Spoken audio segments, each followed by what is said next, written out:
Welcome to True Crime by Indie Drop-In. Each week we feature an episode from the best independent creators. Hit subscribe for more great true crime content. If you would like to help Indie Drop-In support indie creators, you can buy us a coffee. Just go to buymeacoffee.com/indie drop-in or click the link in the show notes below. Today's episode is from Raining Blood. If you're from North Carolina, this one might make you a little uneasy because the crew is talking about North Carolina's most prolific serial killer, the Taco Bell Strangler. If you like Raining Blood, make sure you go to the show notes and click the links to subscribe to their show because they've got a lot of great shows for you to check out. All right, let's get to it. Begin. This episode of Raining Blood contains graphic content that could be triggering to those listening and is unsuitable for children. Viewer discretion is advised. And we're back at it again. Raining Blood podcast. You know what we're here for, the nitty gritty, the fucked up. We're the podcast that's better at hide and go seek than Ray Caruth. Oh my god. Hiding in a trunk. Nice. Like a little bitch boy. Like Pablo. Yeah, but probably didn't get caught in the trunk. And Alfredo Strusner. Call back to our latest episode. Mm-hmm. To one right before this one. It's easy for you to find. Click on it. It's a doozy. And then let us know who you think was worse. Yeah. And that's all I'll say about that this episode. Like I said, you know what to do. Like, share, comment, subscribe. Send us a message. We got an email from a fan not too long ago that we read on air. I was just telling Aaron, it was like the little girl from Little House on the Prairie. When they got mail, they come running out the door. I was like, oh shit, we got mail. We got a message. See, like I said, we'll actually read it. Yeah. That's what, talk to us. Out here in the lonely island of North Carolina. Yeah. And if y'all haven't noticed, today is just the Gruesome Twosome. Back at it again. Me and Leo. Or Aaron and Leo. Yes. Because everyone else, I guess, is too busy or just not committed. Dun, dun, dun. That being said, we're very committed to bringing you content that's very dirty, very bloody. Yikes. Very fucked up. Yummy. Gory. Ooh. So today we're going to talk about Henry Louis Wallace, North Carolina's most prolific serial killer. So we're coming straight from our hometowns, big area, Yeah. but still North Carolina. Home state. Yeah. Hometowns. It's like, I don't know how far Charlotte is from us. 120 miles? I was going to say like 130 maybe. Yeah. Not too far. Yeah. It just proves, that we're talking about the most prolific serial killers, and Raleigh wasn't on the list. So suck it, Charlotte. Yeah. You guys get an MLS team, but you also get serial killers. I'll take the no MLS team and no serial killer. You win some, you lose some, Charlotte. Yeah. That's what you get for renaming your downtown uptown. Losers. Yeah. Absolutely. Even though Charlotte listeners have actually outpaced Raleigh and everyone around us in like the last 10. So also thank you. Well, I guess I got to take it all back. But then also suck it to our own hometown. What the hell? Got to do better. Be better. Be better, Raleigh area. Be about it. All right. So yeah, Henry Louis Wallace was actually born November 1965. Oh, he a youngin'. Yeah. He was born in, I forgot, I didn't write down the damn day. Damn it. But that's not really that 1965. important. Yeah, he's November 1965. That's all that really matters. He's like 56 years old, right? Now, yeah. And he, like Leo said, killed 9+ or 10+, depending on who you ask, women in Charlotte in between 1990 and 1994. That's pretty recent, too. Yeah, it wasn't too long ago. No. It happened in my lifetime, just barely. Yes. Still counts. He was born in Barnwell, South Carolina, to his mother, Lottie Mae Wallace. Oh, that's a cute name. It's a great name. She sounds like she should be a blues singer or something. Yeah. His father was actually a married school teacher who was having an affair with Lottie Mae, who ran out on the pregnant Lottie Mae. I mean, what a dick. Yeah. So when he was growing up, his mom, I'm just going to keep saying her name because I love her name, Lottie Mae, worked really long hours as a textile worker and was known as a very harsh disciplinarian. And even for like the smallest offenses, she would punish the shit out of her son. Really? Interesting. So, I mean, that's kind of like the beginnings of like a fucked up person, right? Yeah. That's typically what you hear. But then things get weird though, right? Not even weird. It's like changes how you think he's going to turn out, because he went to Barnwell High School where he was actually elected to student government and was a cheerleader. That does not sound like the beginnings of a serial killer. No, it sounds like the exact opposite. Right? It sounds like this kid's going to be super successful in life. Yeah. He graduated in 1983, and later he would become a local DJ and even attended several colleges before eventually joining the Navy in 1985. Did it say which colleges? No. Okay, doesn't matter. Join the Navy. I'm assuming some in South Carolina, maybe some in North Carolina. Yeah, so I just wanted to see what side of the border we were on. He's still in South Carolina at this point. In 1987, he also married his high school sweetheart, Moretta Brabham. Brabham, don't know how to say it. That's but fine. It's Brabham. Better than I can do. Yeah. I was thinking like Bradham, like the linebacker for the Eagles. Fuck the Eagles. But he was also honorably discharged in 1988. And this is where you start seeing him slip a bit. I mean, this seems all very normal. Super normal cat so far. And then it starts to get a little strange, but still not too insane. So while he was in the Navy, he started using crack. I mean, that was a big thing then. That's the 80s, you know? Crack and big hair bands and prints. You got to get through your long work shifts, you know? Maybe. A little pocket energy. And so he was also served multiple warrants for burglaries around the Seattle metro area. Oh, shit, he's very far from North Carolina. Yeah, I mean, he's stationed there. I'm sure there's a base right up there, isn't there? Yeah, Whidbey Island. There's a few in the Puget Sound, too. And so in January 1988, Wallace was arrested for breaking into a hardware store, and in June he pleaded guilty to second-degree burglary. What is second-degree burglary? I have no idea. I don't know what that means. It's just like a spur-of-the-moment burglary. Like it wasn't planned? Like you're just walking by like, fuck it, I'm going in that store. I guess. I don't know. Or maybe it's like less than a certain amount. I'm going to research that while you do that. Yeah, so the judge only sentenced him to 2 years of like supervised probation. And his probation officer, Patrick Seberg, would later reveal that Wallace would not show up for the majority of his mandatory meetings. So it looks like we got the makings of a little criminal coming up. Okay, so second-degree burglary is burglary when it's considered a dwelling or an apartment that is not occupied at the time of the crime. Okay. So basically no one's present. So I'm assuming most burglaries are like that then. Yeah. Because why would you run the risk of waking someone up? If you're going to steal from them, wait till they're gone. I don't know. Because then if they're there, then they wake up and they have a gun. And you don't. It's like maybe it's just like it's known that it's a vacant place versus I don't know. It could be occupied. I don't know. It lessens the danger of bodily harm to someone. Yeah, I think so. And so like I said, he didn't go to the majority of his mandatory meetings. So the next little thing that would pop up about Mr. Henry Louis, in 1990, is believed that he murdered Shauna Bethia, and he dumped her body in a pond in Barnwell, South Carolina. He was questioned about her disappearance, but was never charged with her murder. And he was also questioned about the alleged attempted rape of like a 16-year-old girl. At the same, like around the same time Around frame? the same time. Fuck. But nothing came of that. It was just questioning again.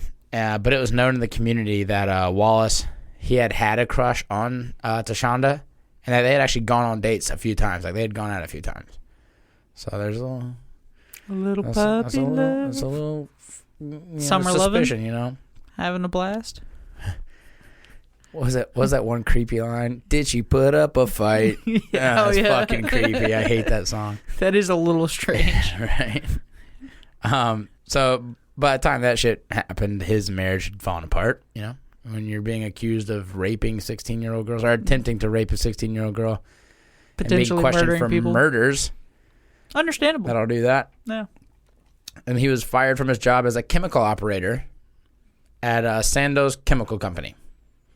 Did a pretty good job. Sounds like a nice job. Yeah. I mean, chemical operator could also be like you throw chemicals away. Still probably get paid pretty well. They give you fancy names for everything nowadays. Yeah, but this like is the a 90s. sanitation engineer. You're a janitor. Yeah. Or it could be a garbage man. They still Sorry, or a custodian. they make good money. I don't know the difference between a custodian and janitor. I don't know. I think it's the same. I'm not Yeah, sure. I don't know why they have different names for them. So in 1991, Henry Wallace moved to Charlotte, North Carolina. He found jobs at fast food restaurants in the East Charlotte area. And in 1992, he picked up Sharon Nance, a convicted drug dealer and prostitute. A toot? Prostitute. I don't know why I said it like that, but I did. Just a toot. Toot toot.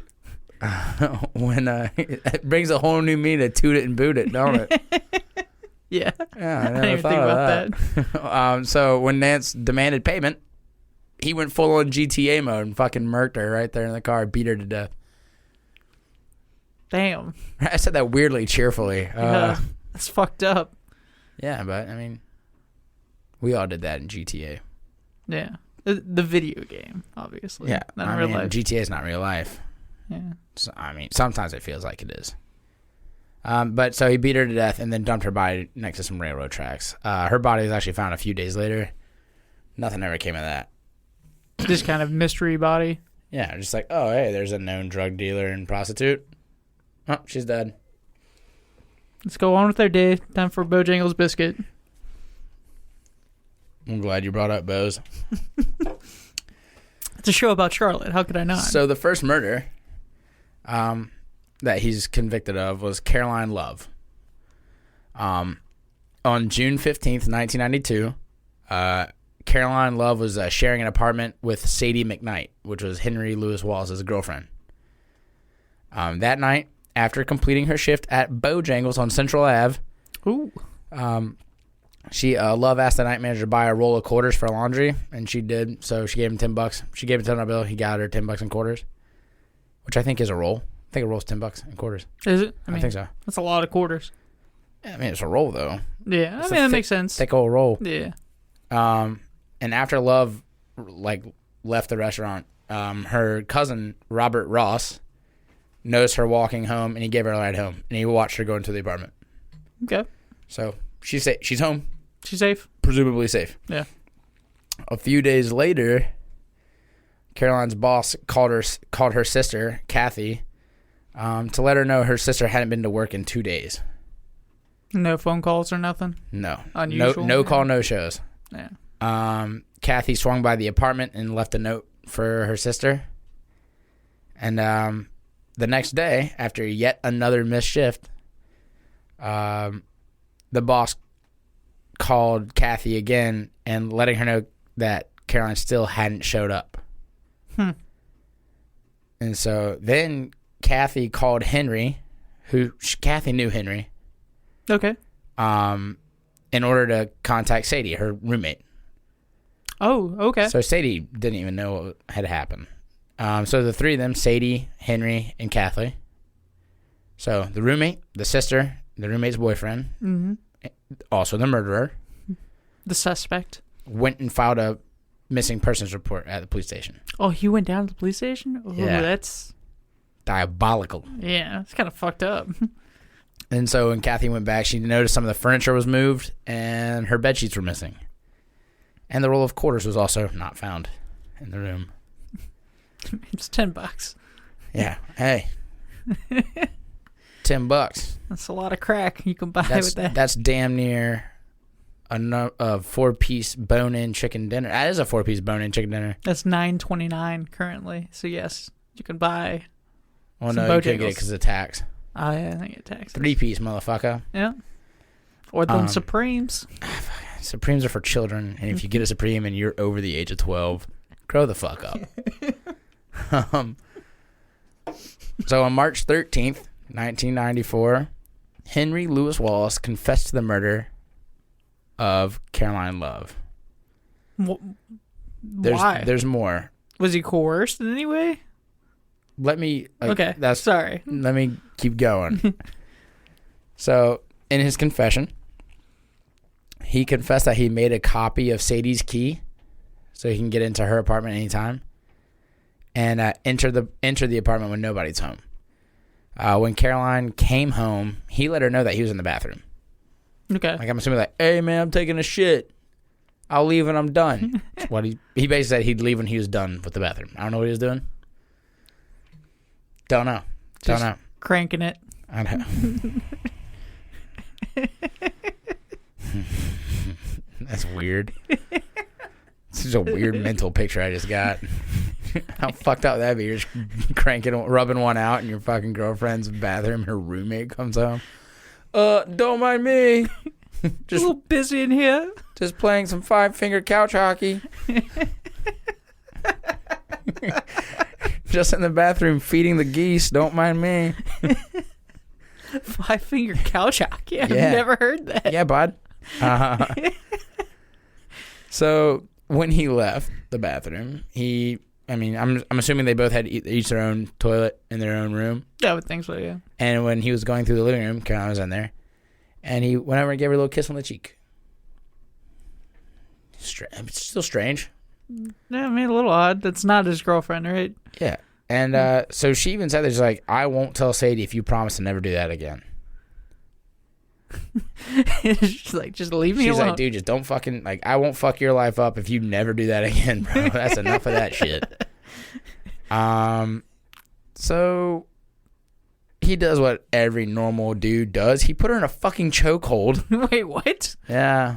No, you meant to say what Chris Brown does, not every normal guy. Gimme. Wasn't that one of his songs? Yeah, I don't fucking know.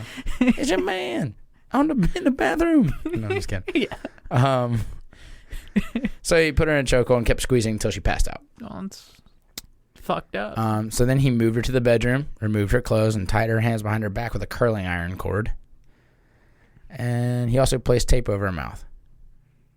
So then he performed oral on her and then raped her while she was like semi-conscious. And while he raped her, he continued to hold her in a chokehold. And after the rape, Wallace strangled her to death. So then he went outside, got a large orange trash bag that he had in his car, and went back up into the apartment where he wrapped her body up in bed sheets and put the bed sheets with her body in it into the orange trash bag. It's a big ass trash bag. She was also very small, like she was petite. Still. And that becomes a trend. Okay. Petite is kind of what he goes for. Gotcha. He's got a type. Yeah. And so he put her body, that is also ensconced, in a bed sheet. And then he also took another trash bag and filled it with clothes, so to try to make it look like she had left on her own accord. Okay. Like she packed up and left. Kind of like an afterthought, but yeah. on the right track, I guess. He put her in the backseat of his car and just drove around Charlotte looking for a place to dump the body. And he decided, like, he came to a stop and dropped her body off in the woods off of Statesville Road. Oh, okay. Like the next day, he went back because he was worried that the orange bag was a little too noticeable in the woods. I mean, fair. That's why hunters wear orange hats. Yeah, so they don't get shot in the face like that one guy with Dick Cheney. Hey, man, that guy apologized to Dick. I don't know what you're talking about. And so he went back and took the orange bag back and kind of just shoved her body into a shallow ditch. That's the end of his confession on that. Okay. Let's move on to the Shauna Hawk murder. Great name, by the way. Yeah, I agree. So Shauna Hawk was a paralegal student at Central Piedmont Community College. She lived with her mother, and she worked at a Taco Bell where Henry Wallace was her manager. So on February 19th, 1993, her mom arrived home to cook dinner. Shauna's car wasn't there, but her coat and purse were still in the closet. A little weird. Yeah. So, and another thing, it was like cold that day, and she wouldn't go anywhere without her coat, and she never went anywhere without her purse. So something's a little off, right? So she called Shauna's boyfriend, Daryl Kirkpatrick, if he had seen her, but he hadn't. And Shauna was also supposed to have picked up her godson from daycare, and she also hadn't done that because that's what happens when you're missing. Yeah.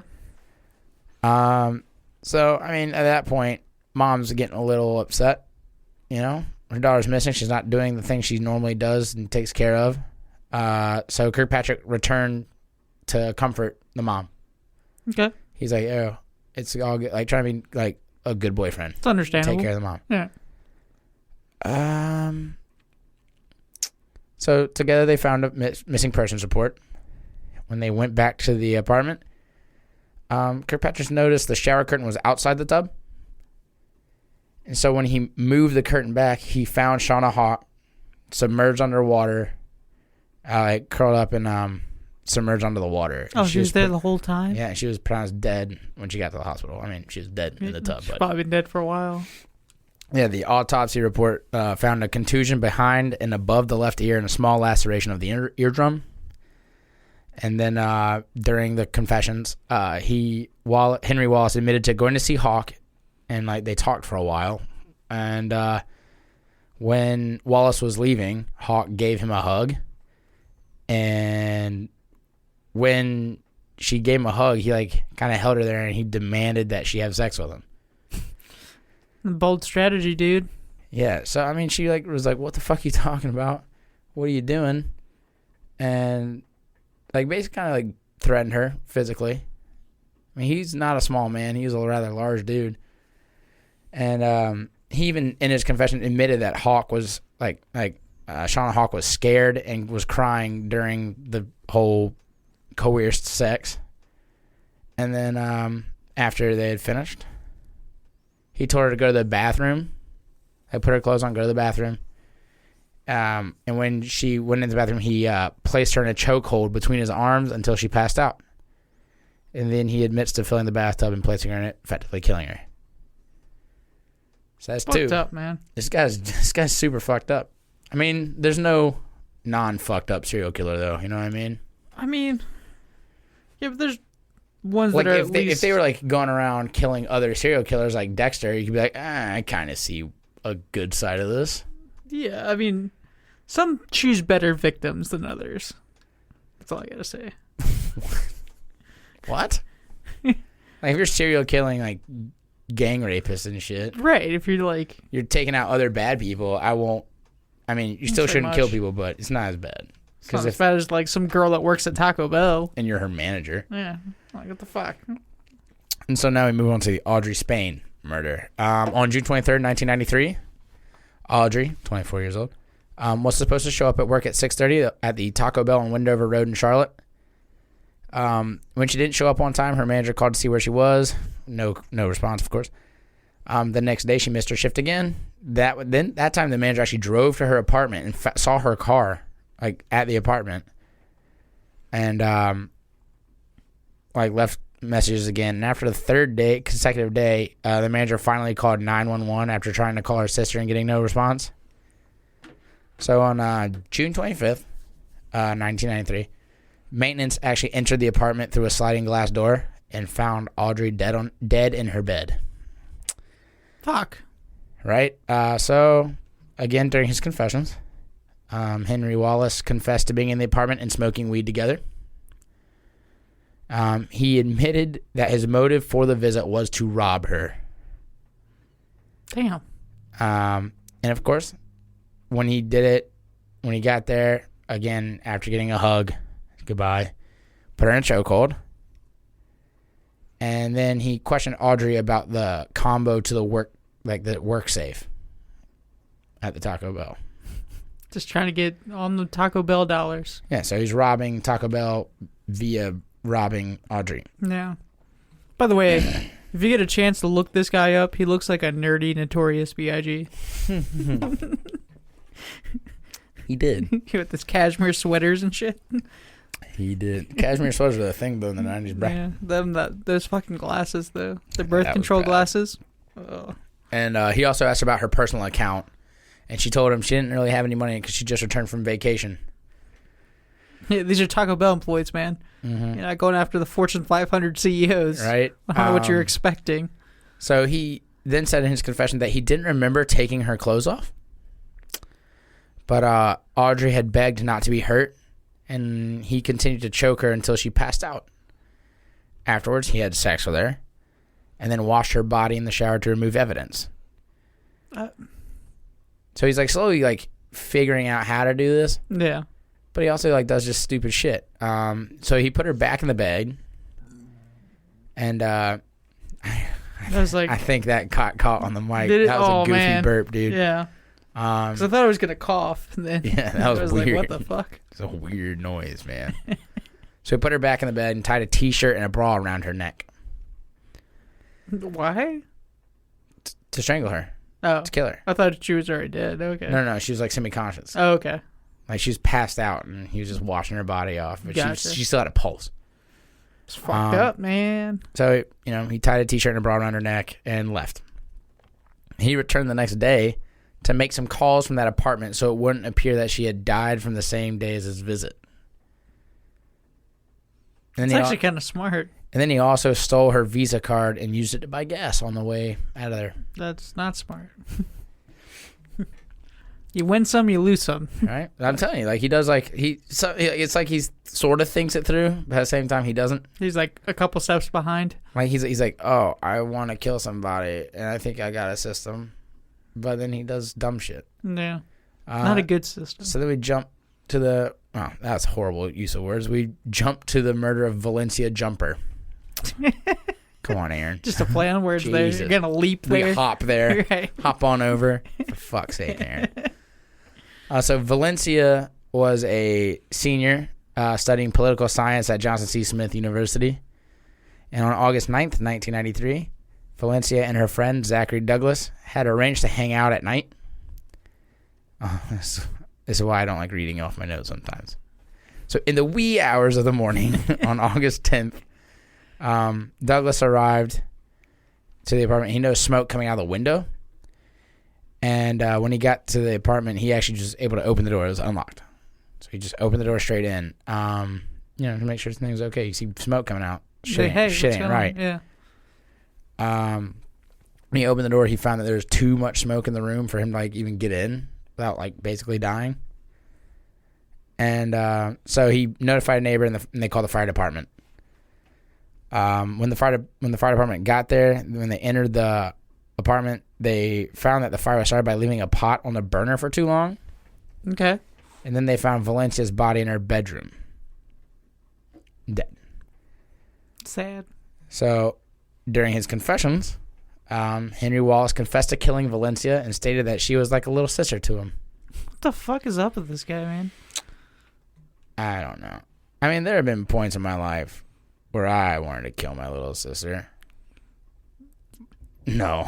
not actually. Not like figuratively. Right. Not physically. Like basically, anytime she annoyed me, I was just like, oh man.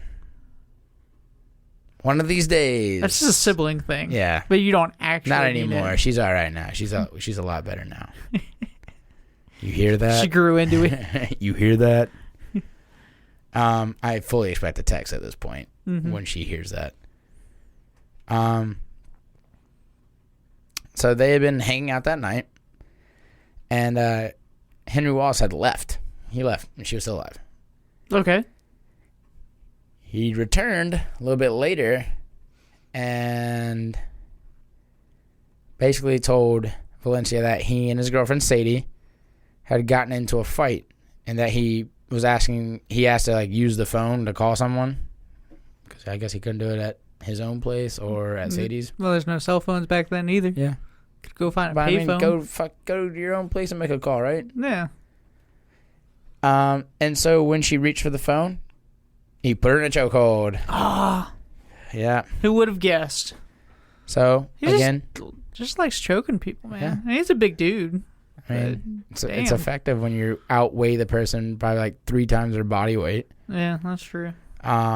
So Valencia begged not to be hurt and that she would do anything to not be hurt. So he does the same shit he's been doing, forces her to have sex with him. Jesus Christ, dude. So when she started, like, afterwards, when she started putting on her clothes, he threw a towel over her head and strangled her with it until she passed out. He also confessed that he saw blood coming out of her nose, so he applied pressure for 5 minutes until she died. The fuck, man? So then he went around he said he went around the apartment wiping his fingerprints. And he found a bottle of rum in the kitchen and poured it all over Valencia's body, bed, and floor. Not half bad, actually. Then he went to the kitchen, put a pot of beans on the stove, and set the burner to high, and removed the batteries from the smoke detector, and went back to the bedroom, lit a match, and threw it on Valencia's rum-soaked body, and dipped out. He came back 20 minutes later to see smoke coming out of the apartment, and he left. He's like, okay, shit's on fire. Work, yeah. All right. He had also stolen some jewelry from her and pawned it off. Yeah. I mean, if this guy wanted to get laid, he's working at Taco Bell. He could just bring college chicks Taco Bell. They'll love you. Well, the sad thing is most of these girls are like college-age chicks. Yeah, I know. College-age chicks. That was fucking gross sounding. Yeah. I'm older than that. That was bad. You're not running a casting couch here. We don't even have a couch. No. Casting chair. That's really uncomfortable. Casting office chairs. Oh, God. And so let's hop into Michelle Stinson's murder here. On September 15th, 1993, James Mays, a friend of Michelle, went to visit the single mother of 2 young boys. Oh, no.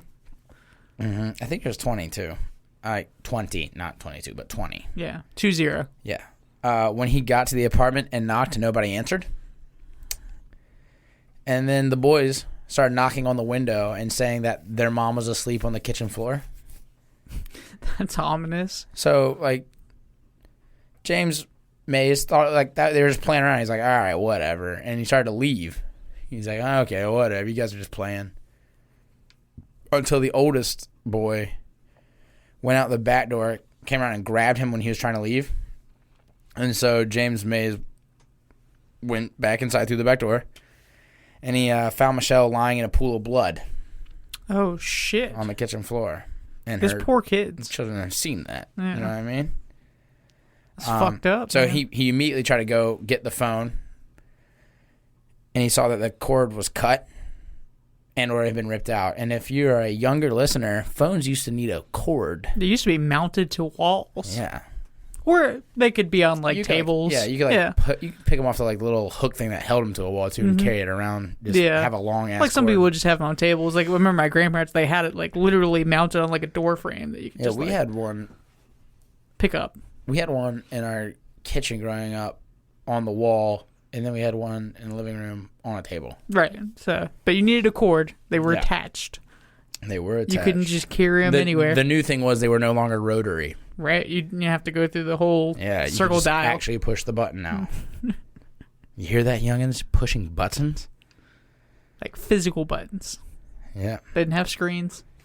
And so when he found out when the phone was broken, he went to neighbors. They called the police. At that point, it's too late. Of course, she's dead. So during the confessions, Henry Wallace. These are my confessions. It's so much worse than that song. You know, that's a bad one. So Henry Wallace admitted to stopping by the apartment at 11 p.m. with the intention of raping and killing her. Why did he just come out and say all this? Why did he just say all this? I mean, was he coerced anyway? Was he under investigation? I'm getting there towards the end. I'm going to go through the murders first. Okay. Because shit went down quick. Yeah. So he said they had hung out for a while, and when Wallace was leaving, what do you think happened? He put her in a chokehold. He got one of his little customary goodbye hugs, which he likes to do, which turns out is a maneuver technique to get them in a defenseless position, and put her in a chokehold. Jesus.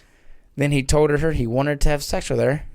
She said she was sick and couldn't do it, so he was like, "Prove it. Bring me some medication. Bring me a prescription." I'm like, she can't. Like, what do you mean, bro? It's just cold, bro. So then after forcing her to have sex with him on the kitchen floor, like an animal, Wallace put her in yet another chokehold until she passed out. He then went to the bathroom, grabbed a towel, and began to strangle her. Except this time she started regaining consciousness a little bit quicker than other people. And she began like to gasp for air and I guess struggle a little bit. So then he decided to stab her 4 times with a knife.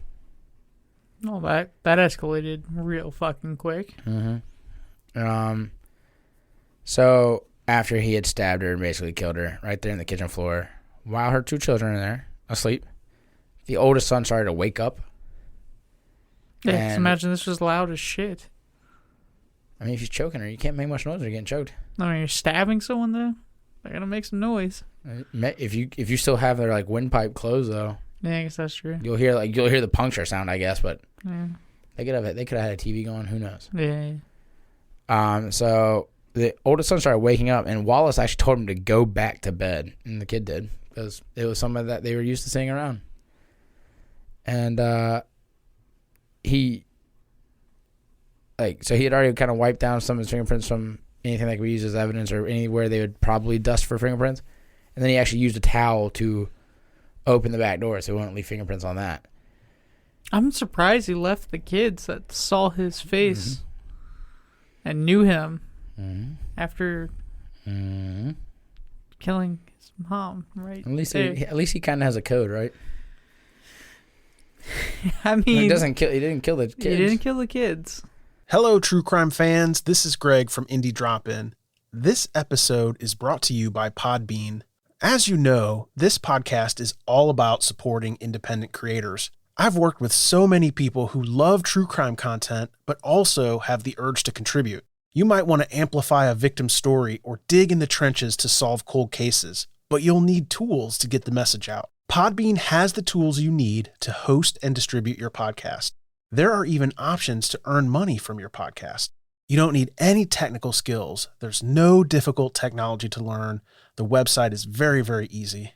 Because you listen to this show, Podbean is offering your first month for free by going to podbean.com/truecrime. That's podbean.com/truecrime. You can also use code TrueCrime at checkout to get your first month free. Thank you so much for Podbean for supporting independent creators. To make it easy, look for a link in the show notes below. So when he left, he threw the towel and the knife over the fence into the neighbor's backyard. Like, what the fuck are they gonna like? They're gonna be like, oh, bloody knife. Bloody. The knife was wiped clean. Okay, but bloody towel. You got blood on your hands, bro. Come on. Yeah. First of all, why the fuck is there a towel and knife in my backyard now? Yeah. I was just hoping the neighbor touches it. All the fingerprints are on the murder weapon. Hey, I think they did it. Fuck, I don't guess she was putting her music on too loud. They went over, jumped the fence, stabbed her with their own knife, and then threw it back on their own side of the fence. Back in their own yard, and like, hey, it's mine. She came over here and stabbed herself and somehow managed to keep all the blood in her. Yeah. And then went back to her room and died. Yeah, okay. I mean, serial killers aren't always pretty smart, you know? I would say most of the time they're above average. Like, I would say most of the time, if they have a long like stretch of getting away with it, pretty intelligent. That's what I'm saying. I think most of them are actually pretty smart for the most part. And overall. lucky. And fucking lucky. Well, a lot of it was pre-technology. Like and pre-DNA. Like planned out. Surveillance cameras, cell phones, before all of that became a thing. All right, and so let's move on to the murder of Vanessa Mack. Return of the Mack? Or not so much. So on February 20th, 1994, Vanessa Mack, mother of two daughters, was found dead in her apartment by one of the girl's grandmothers, the oldest girl's grandmother. She was found lying on her bed with a towel around her neck and blood coming from her nose, ears, and back of her head. So I kind of shortened that bit because the confession is really what tells you what went down. Yeah. So, again, Wallace confessed that he had called Vanessa to see if she was home. And when she picked up, he hung up because he knew she was home. And he walked to her apartment. He admitted his motives were robbery, basically in order to support his crack/cocaine addiction, and murder. So, again, he tried to maneuver Vanessa into a position where he could apply chokehold, but she wouldn't hug him. Smart. Some people aren't huggers. Yeah. I mean, I am, but you try to choke me, I'm a bit better at fighting. I hope. And I'm also definitely not like the normal serial killers type. You're a little thick for that. All these thick boy hike and bike clubs. Makes you harder to kidnap. Harder for the kidnappings. I'm sturdy. I look like I can take a punch.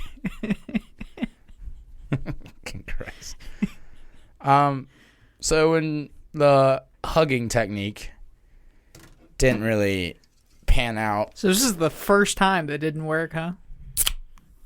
So that's got to be kind of a shock to him, I imagine. I'm going to tell you this man recovers quickly. He knows what he's about. He said you wouldn't hug him. And so then he's like, hey, can I get like a drink, something to drink? So when she turned around, he pulled out a pillowcase that he had brought with him. She brought a pillowcase with him? I don't know. He's a big man. That's Wore baggy true. clothes. He can hide all kinds of shit in those like That's old big 90s ass clothing. pockets. Yeah. And he strangled her with it, you know. So while he was strangling her and tightening it up, he explained that's a robbery. And that he moved them into the bedroom and demanded her ATM card and PIN number. So afterwards, he, again, forced her to have sex with him. And when they're finished, he's like, you need to put some clothes on. So she starts putting her clothes on. And then apparently the pillowcase is still around her neck at this point. And he just tightened that shit.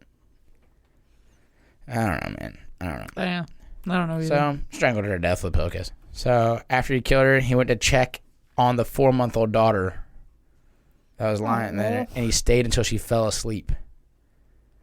So he's like What? weirdly making sure the baby's okay. And then he walked down the street and called a cab. And then he tried to use her ATM card, but the PIN number was incorrect. This guy is strange. He's a weird fucking cat. Yeah. But you're right. He does have some sort of code, though. Yeah. And so these are like, I think those next two. Yeah, the next two are like really rough. I mean, As these opposed, weren't as rough. opposed to the others weren't, but like these are like super sad. So the Betty Balkam murder. On March 9th, 1994, Betty Balkam, assistant manager at the Bojangles on Central Ave, did not report to work. Her boss called her, no response. She missed her shift the next day, and 2 of her coworkers stopped by her apartment to see if she was okay. They saw her car was there. They knocked on the door, but didn't receive a response. And they even looked through the windows, saw nothing was off. So on the 3rd day of missing work, her boss, Jeffrey Ellis, because he had already called her mother to let her know, so he called her mother again, and they decided to go to the police. And on March 10th, Officer Gregory Norwood received a call to respond to a girl's body being found in an apartment, and she was unresponsive. And Officer Norwood found Betty's body lying face down with a towel around her neck. Henry Wallace said that he had went to the apartment and told her he needed to use the phone. And as he was leaving, he placed her in yet another chokehold and told her it was a robbery. This guy's he's got his MO. That's an MO, right? That's what he's about. So it makes you a serial killer. Yeah. So he was demanding the alarm code, keys, and the safe combination to the Bojangles she worked at. And after she'd like kind of given him what he asked for, it took her 30 minutes to disclose the safe combination. So It's a while. that's resilient as fuck. And he let her go after she did that. So after he released her, Betty asked, "Why did you do that to me?" And Wallace he said, it's all what he says because we don't have her actual perspective, but she said, "Why did you do that to me?" And he said, "I'm a sick person and that he had hurt, like that I had hurt many people." So he wasn't even really trying to rob the Bojangles. He's just trying to kill people. Yeah. So then Betty did what I could never do. She embraced him and said she forgave him and that he should get help. Right? That's a insane amount of character for anybody. Like, yeah. I'm sorry, you put your hands on me, period, it's going to take me a while to get over you. Like, get over the fact that you just pissed me off. And then you try to kill me? Yeah, we're going to be fighting. Oh, no, we're not going to be fighting because the moment you let me go, you're dead. Yeah. Or if I can get away, I'd rather not kill somebody, but if you're trapping me in my apartment. Like, trying to kill me in my apartment, that's a different story. Yeah, right? If I know I can get away, I'm getting away. But if I'm in a corner, game on, motherfucker. But she's like, I forgive you, man. Gave him a hug. It's like, you just gotta get some help. What a fucking angel of a human. I know. Well, Wallace said that he became enraged. What? And grabbed her by the throat and threw her to the floor. He demanded that she have sex with him, but she said she had a rash, which he said, like later, he said it was the normal looking rash, and that she could give him a blowjob, basically. So I guess when he got his dick out, she began to pull and scratch his dick. Oh, yes, get it, girl. Fucking fight, Betty, fight to the death. Unfortunately, that is true, Leo. She fought to her death. But she went out with her boots on. So they began to fight again, and then Wallace received a bite to the shoulder and a bunch of scratches on his belly. On the belly? Yep. So apparently she still had a towel around her neck, because I don't know how he just... How the towel's just staying there? He probably ties a knot and like probably just doesn't fucking keep doing tight, it. yeah. But or he like just holds it there. Like, I don't know. But he said all he had to do was tighten the towel around her neck. And he tightened it till she nearly passed out. Then she agreed to have sex with him, and then, to save her life. And then while she was putting her clothes on, he placed a towel around her neck and demanded money.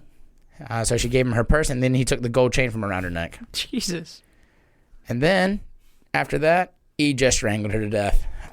He took her TV to sell it for drugs, and then left in her car. He took a TV in 1994? Mm-hmm. That took some effort. Mm-hmm. Those suckers were heavy. And then, it depends on the size of the TV. The small TVs were heavy. The old boxed ones, yeah, but it was a bit more manageable. Like if she had like a 45-inch box TV, it probably weighs 60 pounds at the time. It's more than that. Ungainly as shit. Yeah. I remember I carried mine up 2 flights of stairs in college. I remember my parents had like a 37, 38-inch, but like one of the old tubes. Man, that thing weighed more than I did. That sucker was probably 150 pounds. A beast. I remember having to carry it up, and I got no help carrying it up those damn steps. I had to carry it down without dropping it. I had to carry it down. You put it on a fucking, just put it on your back and go. Yeah. So, yeah, he took her car and took her TV and stole her car with it. He returned later that day to make sure she was dead and then steal her VCR as well. You can't have the TV without the VCR. Yeah, right? What's the point? Yeah, I gotta watch that. This before they came in combos. Right. Remember those? You gotta watch that, your copy of Lion King from Blockbuster. It's the 90s, man. I don't think Lion King was out yet.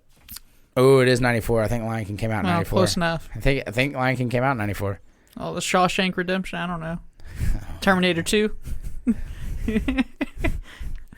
Castaway was 95. No, Castaway was like 2000, wasn't it? Yeah, it was like way after. I think you're thinking of like Forrest Gump. I think it's 94. 95. I think 95, right around there.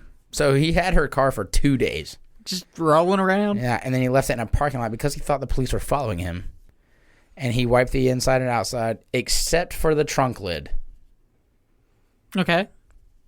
Except for the trunk lid. Don't forget that. Okay, won't. Well, let's hop on over to the Brandi Henderson murder now. I think we only have 2 left. Yes, this is 1 of 2 left. So Brandi Henderson was living in her apartment with her boyfriend, Vernis Lamar Woods, and their 10-month-old son, TW. Brandi left in the morning. Wait, the kid's name was just TW? Yeah, TW. I don't know if they're allowed to actually disclose the name. Oh. So that's TW, a cool fucking but name. I'm assuming W's Woods, and T is his first name. But probably. TW is what he got written down as. So Brandi left in the morning for a doctor's appointment, and then Henry Louis Wallace actually arrived with the intention of like telling her he was leaving town. But when he got there, he found out it was just her boyfriend there with her kid. So he's like, fuck off. So at 5 p.m., Brandi came back to the apartment, and then Vernis Lamar Woods had to go to work. Okay. So he left. When he came back from work around midnight, he found that the front door was unlocked and items were and when he left, it was like a neat, clean. When he came back, the door was locked. Everything was neat and clean, tidy. Mm-hmm. When he came back, the door was unlocked. Shit was strewn about all over the place. So what the fuck? Yep. And the stereo was missing. So he first went to TW's room. And when he turned on the light, he found TW sitting up in his bed, gasping for breath, with a pair of shorts tied around his throat. A 10-month-old. And like white. They said something white coming out of his mouth. I'm assuming it's like foam or spittle or something. Yeah. So I guess the code has been broken. Code broke, boy. Yeah, so fuck this guy. Yeah, this guy. Well, I mean, fuck this guy. Yeah, anyways. After the first murder, but at least he wasn't killing kids. Yeah, right.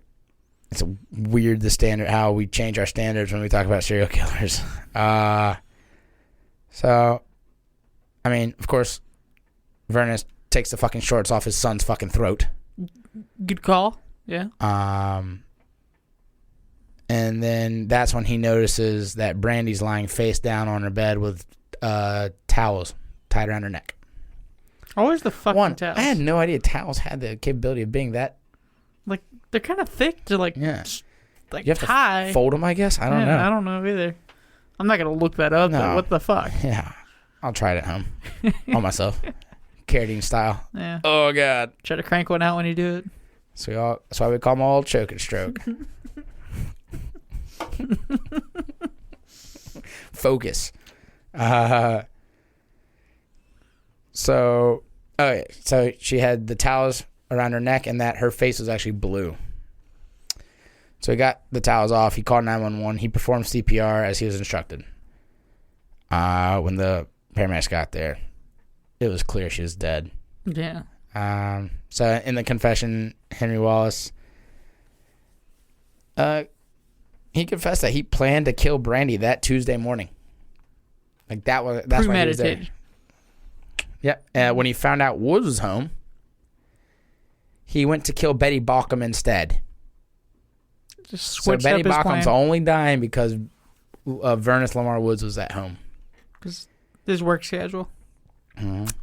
It's fucked. So he kind of fucked up. Yeah, he returned later when he knew Woods wouldn't be there, and told Brandi that he needed to leave something for Woods, so she let him in. Again, asked for a drink, chokehold.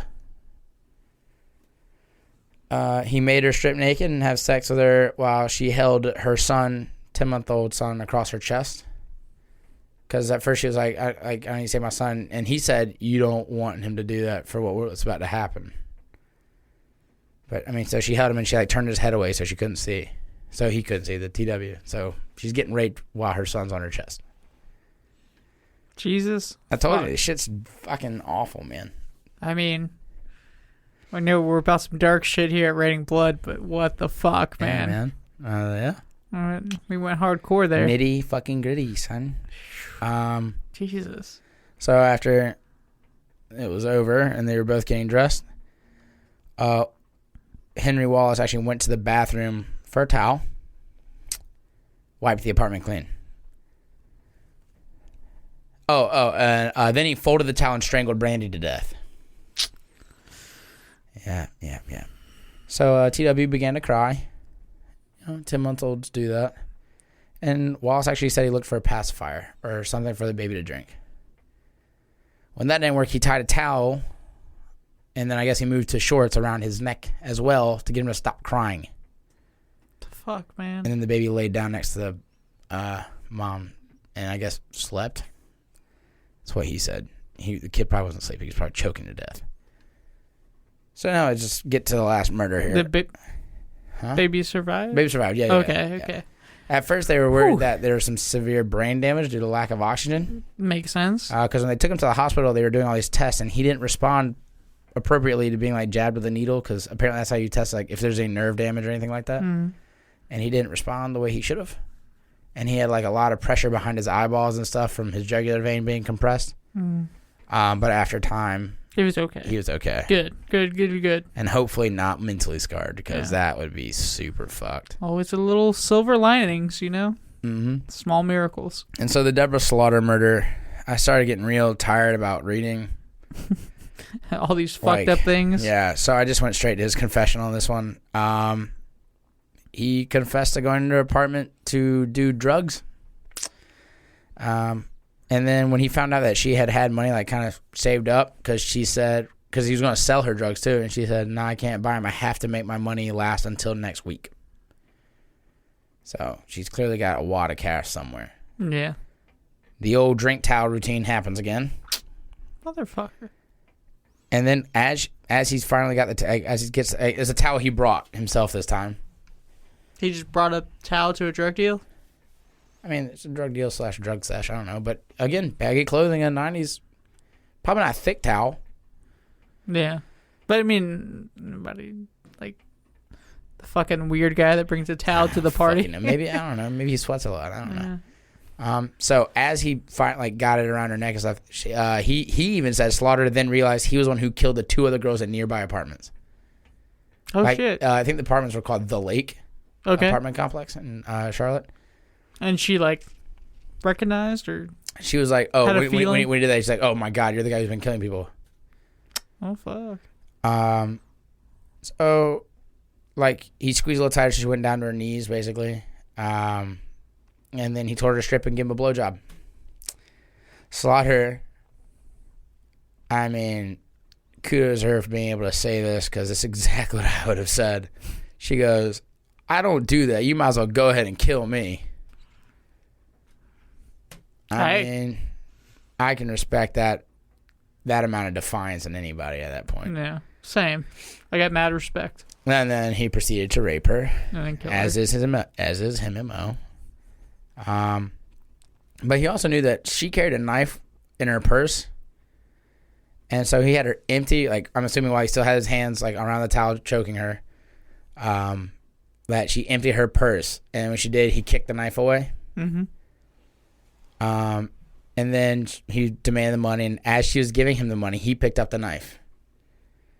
At that point, she started fighting back, started yelling for the police. Just doing whatever she could, trying to do whatever she could, making noise. Mm-hmm. So then he tightened the towel again around her neck until she fell and started kicking on the ground. So he then tried to sit on her legs so they wouldn't alert the downstairs neighbor. I mean, like, you hear an insane amount of kicking, either you're going to complain or you're going to go check. What the fuck, man? Yeah. Especially if it's, like, prolonged. Especially if it's, like... Yeah, if it's, like, 5 minutes straight of just kicking, you're like, what the fuck's going on? Like, your neighbors are fucking loud, stomping around and clogs or whatever the fuck they're doing. But at least they, they're, like, walking. If it was, like, 5 seconds, that's no big deal. Like, if it was, like, walk, 5 minutes of them just, like, bang, bang, bang, bang, I'd be like... After, like, a minute, I'd be like, all right. Something's not right. So he got, like, as she's kind of, like, I guess, groggy at this point, got another towel from the bathroom, tied around her neck on top of the other one. So, double choked, I guess. When that still wasn't working, he then stabbed her about 20 times in the stomach. And wiped the knife and placed it back in her purse. Then he left, bought some crack with the money he just stole from her, and then smoked it in her apartment. With the dead body? Yeah. Yep. That's hardcore. Mm-hmm.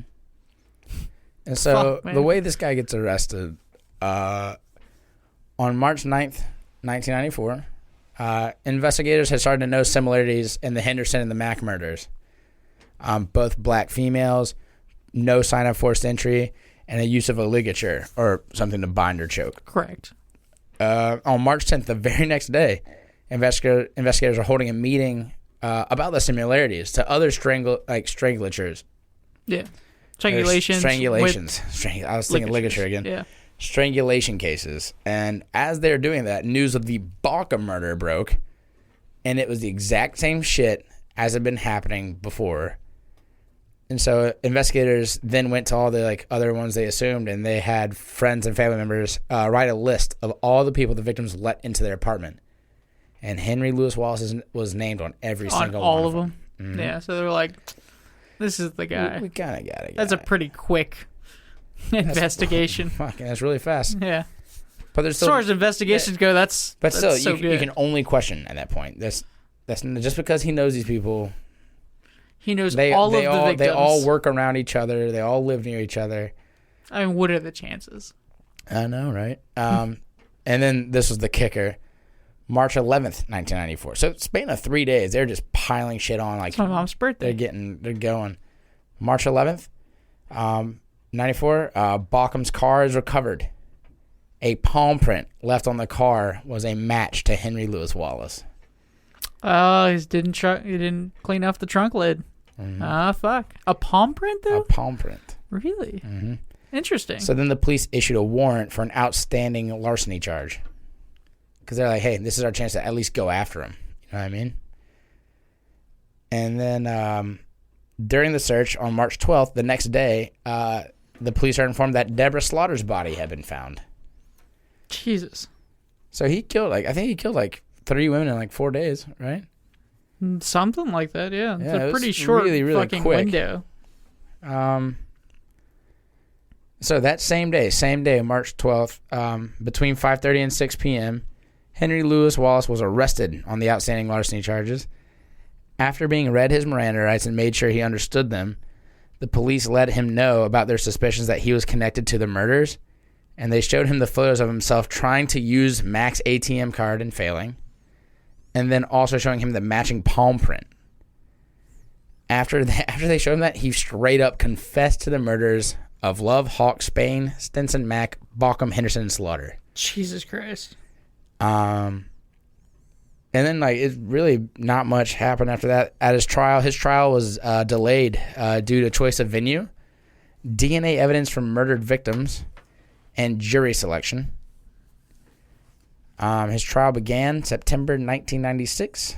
Prosecutors were seeking the death penalty while his defense argued for life imprisonment.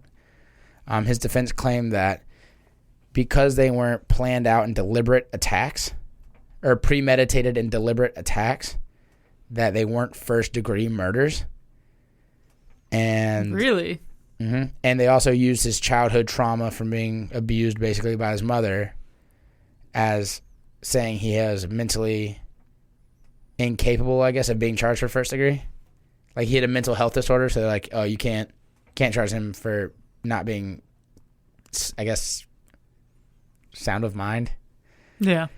Oh, yeah. And they also tried to use his crack addiction, which I'm like, nah, fuck that. That should never be used because you do it to yourself. Yeah, that's a choice. So, on January 7th, 1997, Henry Louis Wallace was found guilty on all counts of all 9 counts of murder, and he was sentenced to, on January 29th, to 9 separate death penalties for each murder. So he got the death penalty because you have to do it by each murder. You can't, right? So can't just work them all in. Yeah, and that's when North Carolina still had the death penalty. Yes, but only for 3 more years. So did he get the death penalty, or is he still alive? Well, on June 5th, 1998, Henry Louis Wallace married a former prison nurse. Yeah, motherfucker, you thought I was going to say he died. No. I was about to say, that was the quickest, execution I would have ever heard of. No. He married a former prison nurse at Raleigh Central. And the wedding was actually in a room adjacent to the execution chambers with, one of his, defense lawyers or whatever, and, a warden there as witnesses. Yeah. This is why no one likes defense attorneys. Yeah, what the fuck? I mean, if you couldn't pay me enough money to be there. I'm nah, fuck you, dog. I got paid to protect you. Get another witness, right? bro. I don't give a fuck about you. So he has appealed his death penalty, and has gone to the North Carolina Supreme Court, where he was denied, because he said I should get life imprisonment instead of death. Okay, so he was just trying to switch his sentence. Yeah, and wasn't trying to appeal his sentence. Well, I mean, it is an appeal. Since it was appeal a of death, a sentence. so he was like, okay, I want to do that, and they said, nah, fuck you. So you in North Carolina, you get one more chance to appeal. Oh, okay, I didn't know that. He went for another chance. Because you have to go higher. You have to go higher up. Okay, gotcha. So I think he went to a local magistrate. No, we're not changing it. So then he went to the North Carolina Supreme Court. He said, what's going on? I think the Attorney General said, fuck you, bro. No, that's not happening. It's not now, not ever. They completely even rejected to hear the case.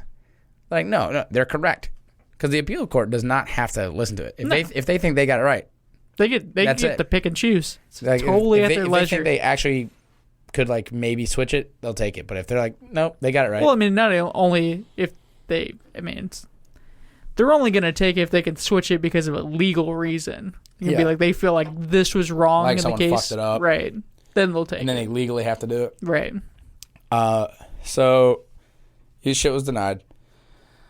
His appeal was also rejected. He's still on death row, and then no date has ever been set. So since we don't have the death penalty, he's still just probably in prison. Right, because it was like 2001 or 2002 that they appealed it, the death penalty in North Carolina, and it's been kind of in limbo for like 18 years or whatever. I'm pretty sure that's correct. I know it's a long time. So he's still alive, is basically where we're at. That fucking sucks. I mean, to my knowledge. Yeah. I mean, more than likely. We can also check the interwebs. So actually, right now in North Carolina, capital punishment is legal. Is it back to being legal? Despite being legal, though, there hasn't been a public execution. Or I shouldn't say public execution. There hasn't been an execution since 2006. Okay.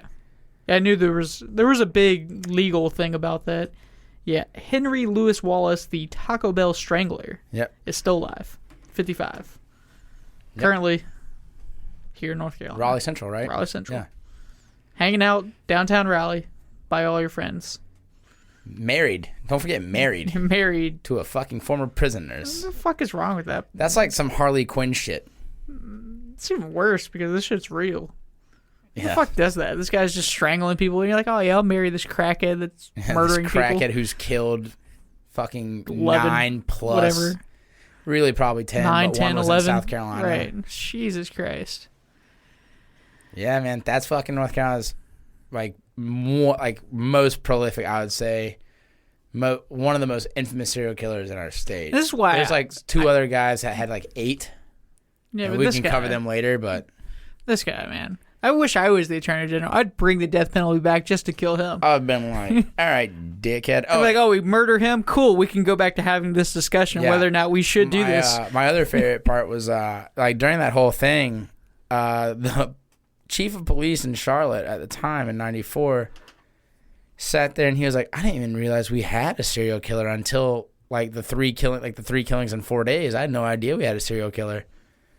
And then that caused such an uproar in the like more black community because they were saying y'all didn't care because it was young black girls dying. These weren't rich like white people. Y'all didn't give a shit. And then one girl outside the court sat there and said, yeah, they just wrote them off as fast girls who like to go hang out. Assuming fast girls means a prostitute. But yeah. I mean, it caused some serious tension in the area because even the mayor's like, hey, it's now safe for the people of East Charlotte. I'm like, fuck you, dude. Like, yikes. Like, don't take that as a triumphant moment. Like, yeah, you caught him, but you should have caught him a while ago. Yeah. I mean, why wait till he gets like 3 people in 4 days, I think is what he did. Those last 3. I mean, you do got to like build up a pattern and all, and then he just fucking took off. But yeah, he was building a pattern. Yeah. Over 3 years, he had built a pattern, and then in '94 is when he really fucking cranked it up a notch. He just fucking went all out. This guy, fucking nerdy, notorious B.I.G. Fucking. What the fuck, man? Dude, I can't even just tell you how hard it was reading all the because I went in like court transcripts about like the TW getting choked. I was like, all right. Gee, what the fuck, man? I felt like I was turning into Heath Ledger. Yeah. That's what it sounds like, man. I guess I was like, fuck, I gotta stop reading this shit. This guy's right downtown. I mean, we can talk to him. We can theoretically talk to this guy. I mean, we can theoretically see this guy in person. Can you just walk into a prison and be like, I want to see this guy? No, you have to like set an file paperwork and shit, but you can like file it and then he has to like accept it. And he's like, yeah, sure. We're getting fucking guards. Nah. There'll be no chain challenge. His fucking hands to a thing. Yeah. And then I'll tie a towel around his neck to see how he likes it. Yeah. Well, now that I said that out loud, we can't go. No, this is getting denied. Yeah, we weren't going to go anyways. They probably aren't one of like the few listeners in Raleigh that even listen to our podcast. Yeah. So yeah, we're gonna like file the paperwork, and they're gonna be like, "Hey, the guys from Raining Blood want to interview you." They're gonna be like, "What the fuck is Raining Blood?" He's like, it's a podcast. What the fuck is a podcast? What the fuck you guys talking about? Yeah, I remember he got arrested in 1997. He got arrested in 94. Or 94, that's right. He got sentenced in 97. In 97. He didn't know what the fuck a podcast is. Unless he's been given like internet usage and shit in prison. Dude, prison's not like the way it was in the 70s where you're like literally in a cell with nothing. Now these guys can go to like a library. They have all that shit? Yeah. We had to do like a legit tour. Let's go see what's in there. I'm pretty sure they have like a library. They have to like check the book out and like either bring it back to their cell and keep it in their cell, or they have to go and stay in like the little library room and a little like nook they can like read at. Yeah, and they have like I'm sure there's like little workout area and shit. Probably. I'm saying we can go down there. We can talk to this guy. We could talk to Ryan Hare and just knock out a few of them the same day. Oh, Ryan Hare being one of the youngins that murdered our classmate Matt Silliman. You can check that out on both of our Killer Classmate episodes. Mm-hmm. Yeah, we can probably do. The second one being much more of a deep dive into the murder itself.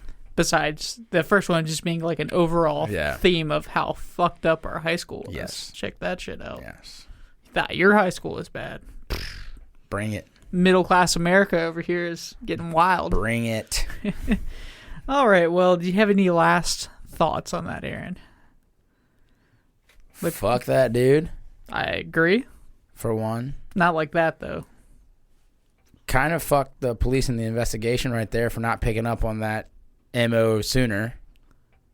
Like, I kind of agree. They probably just wrote off like, nah, just another person dying. Who gives a fuck? It was probably laziness. They're probably like, it's one death. Who gives a shit? And then it's two deaths, but they didn't like connect them. Yeah, they're like, two people got choked. It happens. Yeah. By the third one, they should have been like by the third one, and they realize it's like the same type of fucking victim. They should have been like, something's up. Yeah, they should have been like, all right, we've got similar people, similar way of dying. Guarantee you, if someone started choking like middle class white people, and the second one happened in the same kind of area, there's a full-on investigation going. Oh, yeah. Guarantee it. For sure. Let's just think of the Night Stalker. Oh, did it take like 2 before the police started looking for that guy? It didn't take very much. Not much at all. Little Los Angeles for you. But yeah. What about you? What about your final thoughts? I mean, I'm should we bring back the death penalty? I mean, technically, it's back. Should we do it? I'm against it. Here's why. I don't trust the government. A group of people, government, not government, whatever, a group of people to make the correct decision on someone's life.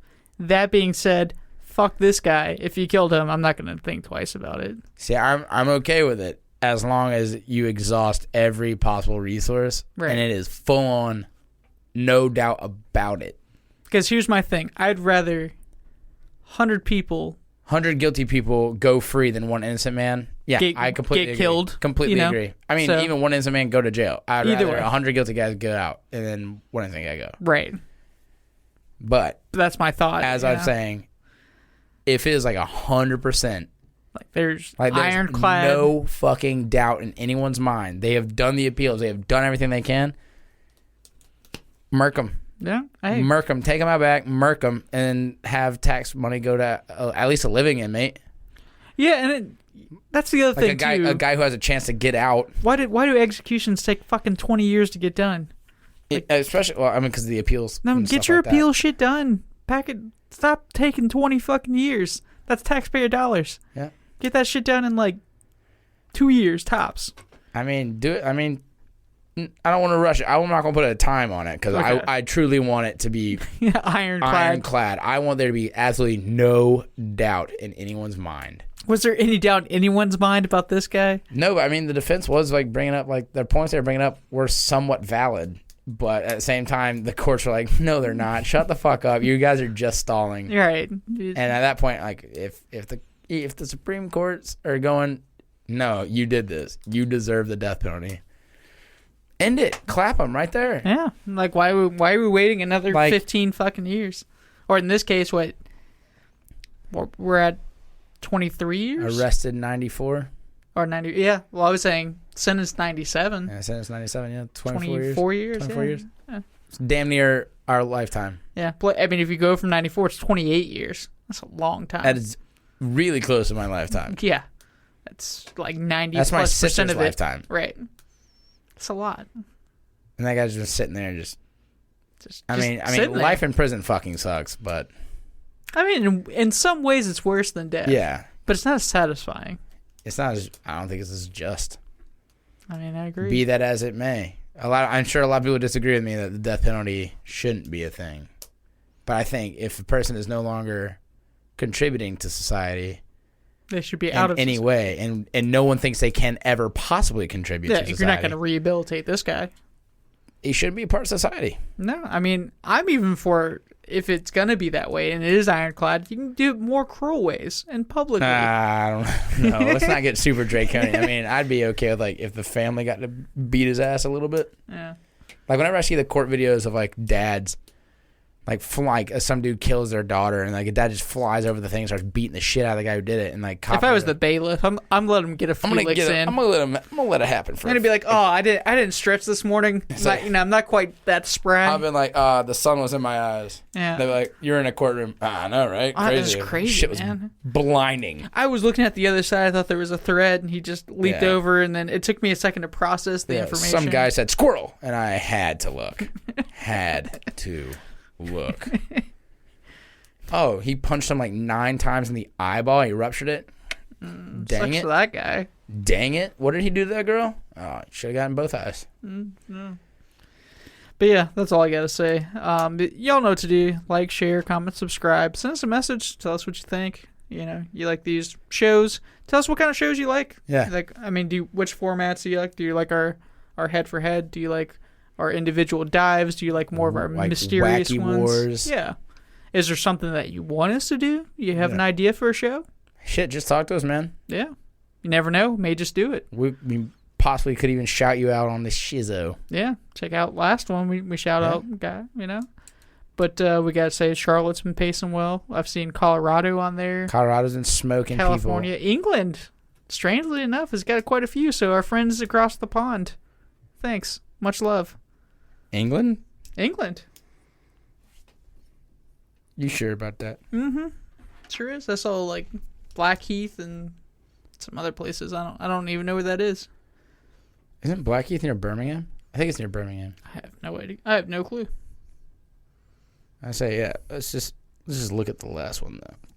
So last one, top dog, Sydney, Charlotte, Burlington, North Carolina. All right. It's the first time Burlington's been in the top 5. What up, Burlington? And then Mendoza, Argentina.